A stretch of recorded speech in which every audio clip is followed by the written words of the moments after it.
Ranjit Medhi study চেনেলটোলৈ সকলোকে স্বাগতম জনাইছোঁ আৰু মোৰ নতুন ভিডিঅ'বোৰ পাবলৈ চেনেলটো ছাবস্ক্ৰাইব কৰি লগতে বেল আইকনটো দবাই দিয়ক। আজিৰ ভিডিঅ'টোত আমি আলোচনা কৰিম BA ছেকেণ্ড ছেমিষ্টাৰৰ পলিটিকেল চায়েন্স অনাৰ্ছ ভাৰতৰ ৰাজনৈতিক প্ৰক্ৰিয়া নামৰ কিতাপখনৰ ফাৰ্ষ্ট লেচনটো ৰাজনৈতিক দল আৰু ভাৰতীয় দলীয় ব্যৱস্থা তাৰ কিছুমান প্ৰশ্ন উত্তৰ আলোচনা কৰিম। উদ্দেশ্যমূলক প্ৰশ্ন উত্তৰ। প্ৰশ্ন নম্বৰ 1, ভাৰতবৰ্ষৰ দলীয় ব্যৱস্থাৰ এটি বৈশিষ্ট্য লিখা। উত্তৰ, ভাৰতবৰ্ষৰ দলীয় ব্যৱস্থাৰ এটি বৈশিষ্ট্য হ'ল যে ভাৰতবৰ্ষত বহুদলীয় ব্যৱস্থাৰ প্ৰচলন আছে। দল ত্যাগ বিৰোধী আইন কিমান চনত গ্ৰহণ কৰা হৈছিলে? উত্তৰ, 1885 চনত। কোনো এটা ৰাজনৈতিক দলৰ সৰ্বভাৰতীয় দল বুলি কেতিয়া স্বীকৃতি দিয়া হয়? উত্তৰ, কোনো এটা দলে সৰ্বভাৰতীয় দল হিচাপে স্বীকৃতি পাবলৈ হ'লে অতি কমেও 8খন ৰাজ্যত ভোটাৰ সকলৰ 8% সমৰ্থন পাব লাগিব, নাইবা লোকসভা নিৰ্বাচনত মুঠ আসনৰ 8% লাভ কৰিব লাগিব। 4 নম্বৰ প্ৰশ্ন, ভাৰতবৰ্ষত প্ৰথম সাধাৰণ নিৰ্বাচন কিমান চনত হৈছিলে? উত্তৰ, 1952 চন। ভাৰতীয় জাতীয় কংগ্ৰেছ দল কেতিয়া গঠন হৈছিলে? 1885 চনত।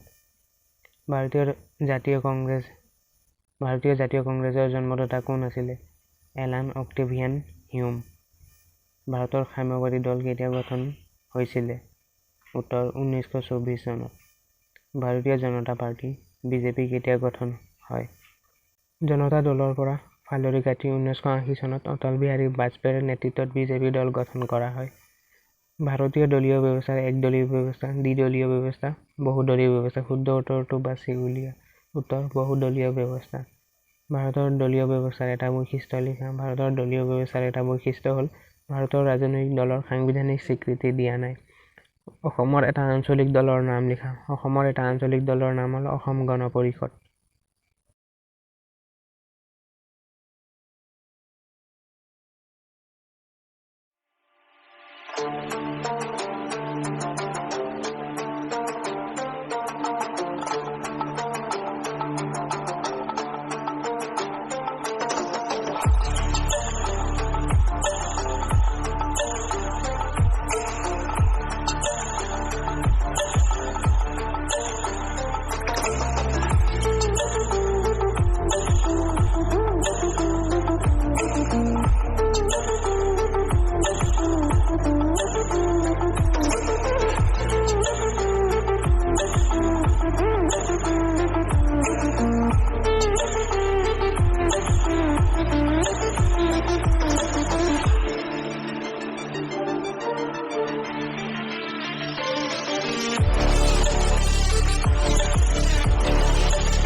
যদি ভিডিঅ'টো চাই ভাল পালে তেনেহ'লে লাইক, কমেণ্ট, শ্বেয়াৰ কৰিবলৈ নাপাহৰিব।